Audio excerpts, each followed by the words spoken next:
Thank you so much for joining me today. This is God's boy Emmanuel, your host of the Guest Chamber podcast.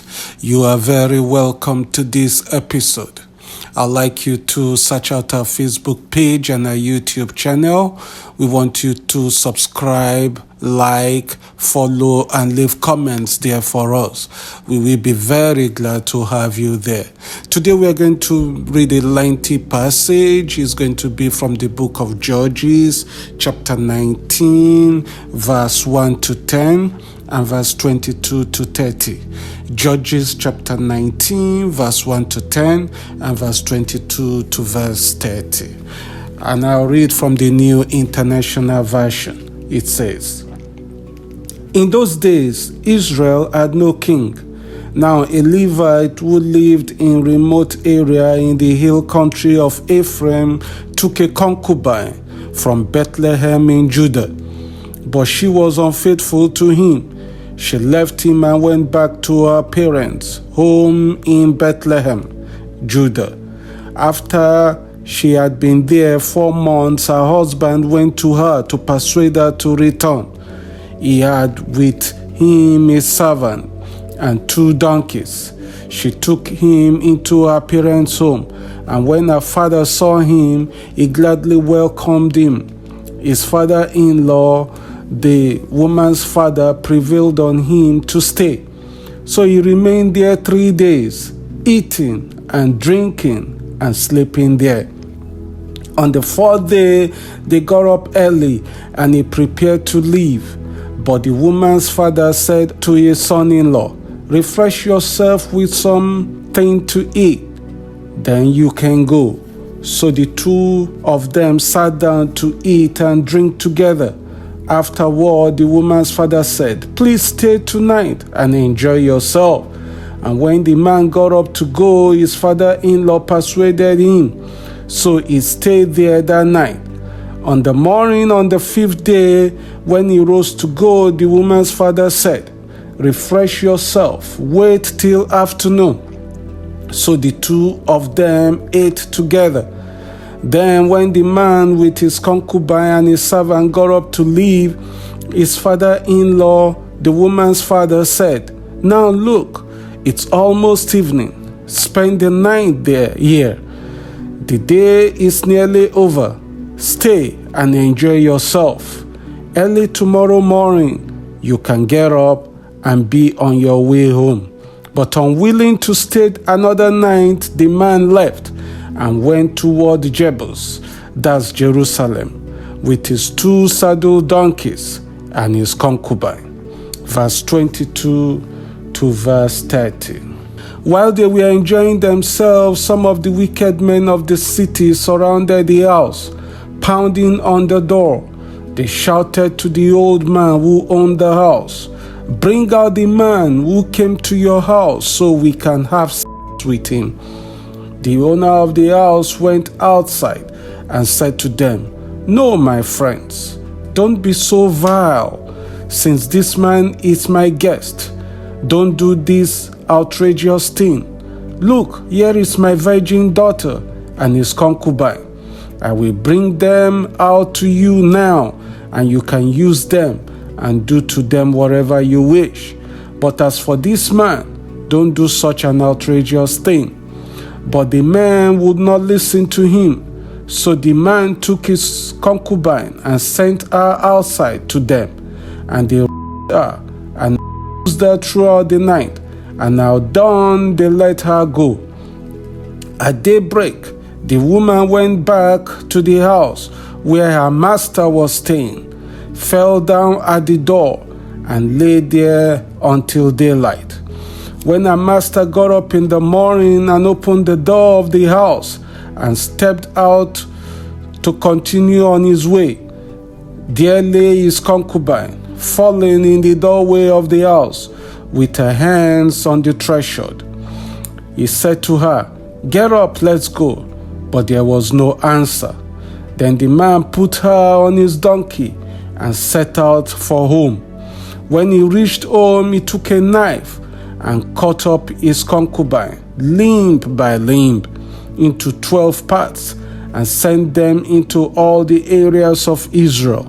Everyone who saw it saying to one another, "Such a thing has never been seen or done, not since the day the Israelites came up out of Egypt." Just imagine, we must do something, so speak up. What an amazing story we see here in the book of Judges chapter 19. And today in the chamber we will discuss the topic, when it's time to go. When it's time to go. Now, this is a story of a Levite that got married to a woman from Bethlehem of Judah. She was unfaithful to this man. And after some time, she left home and went back to her father's house. And this man decided to go make peace with his concubine and went to the father's house. He stayed there for 3 days, and on the 4th day in the morning, he decided to leave. But the father-in-law convinced him to stay. Folks, I don't know where you are at this time that you are supposed to leave that area and return to your base or to start something new. But someone is convincing you to stay. I don't know where you are and you are about to leave and something is convincing you to stay. Like to start another degree, start a business, start a ministerial duty. Maybe you have decided to increase your giving. You've decided to get married, to start a new career. You've decided to redefine your times and prayer. You've decided to attend conferences, but you are looking for second opinions. You are adhering to second opinions, and you remain with friends instead of you leaving that place.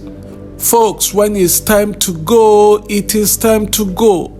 When God prompts you to leave a place, it's time to leave. Don't let men distract you from your focus of where you are going. We see in that scripture how that delay led to the death of the concubine and ultimately led to war. It is because of that delay. If he had left at the 4th day early in the morning, he would have gone straight to his house. He was supposed to leave the 4th day in the morning, but he ended up leaving in the afternoon of the 5th day. And what exactly were they doing? They were eating and drinking and sleeping. Lots of Christians are wasting time doing nothing but eating, drinking, and sleeping, making merry, enjoying themselves. These are the literal words that were spoken in those scriptures. They were eating, drinking, sleeping, enjoying themselves, and being merry. This man was supposed to be on a journey. He knew that the journey was far and it was best for him to leave early in the morning. And the 4th day was the set time for him to leave. But he delayed at the behest of his host. Now, we do not know whether the host did this with the best of intention. It does not matter. Your friends and family and brothers and sisters may give you advice with the best of intentions, but it may not be the right advice for you. The fact that it is with the best of intentions does not make it right. They themselves may not even know that they are giving you a wrong advice. They may not know that they are delaying you and delaying your destiny. They may not know the repercussions of the advice that they are giving you. But you know for sure what God has laid in your hands. No man, no mortal man apart from yourself knows this other than you. So when it is time to go, folks, it is time to go. Do not remain in a place just to eat and drink and be merry and sleep and enjoy. It is time to take a journey, and that journey you should take. Otherwise, you find yourself in situations of war, of death, of evil. You will encounter the children of Belial mostly at night. And night time does not even mean a certain period of the day. By night time, I mean situations of adversity. If you must walk out of adversity, you must walk early and walk during the day. So folks, when it's time to leave, leave early.